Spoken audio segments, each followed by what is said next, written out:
இது குறித்த ஒரு காணொளி வந்து நான் கடந்த மாதம் வந்து பதிவேற்றம் பண்ணியிருக்கேன். அதில வந்து எப்படி விண்ணப்பிக்கணும், உங்களுடைய பெயரு, உங்களுடைய முகவரி எல்லாம் குடுத்து, உங்களோட தனிப்பட்ட விவரங்கள எப்படி வந்து உள்ளீடு செஞ்சு, இந்த யூசர் லாகின் வந்து ஐடி நீங்க வாங்கணும். அத குறித்து நான் அந்த காணொளில சொல்லியிருப்பேன்.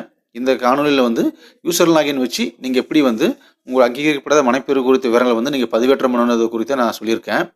இந்த யூசர் லாகின் வந்து பார்த்தீங்கன்னாக்கா, உங்களுடைய தொலைபேசி எண்ணுக்கு வந்த அந்த யூசர் லாகினோட ஐடி நம்பர் உள்ளீடு செஞ்சுக்கணும். அதுக்கப்புறம் ஒரு பாஸ்வேர்டு இருக்கும் இல்லைங்களா? அந்த பாஸ்வேர்டு நீங்க உள்ளீடு செஞ்சதுக்கப்புறம், கீழ வந்து இந்த கேப்ச்சா குடுத்துருப்பாங்க. இந்த கேப்ச்சா வந்து நீங்க வந்து என்டர் பண்ணி, நீங்க உள்ளீடு செஞ்சதுக்கப்புறம் கீழ லாகின் குடுக்கணும். குடுத்ததுக்கப்புறம் பார்த்தீங்கன்னா, இதோடைய அடுத்த பக்கத்துக்கு வந்து போகும்.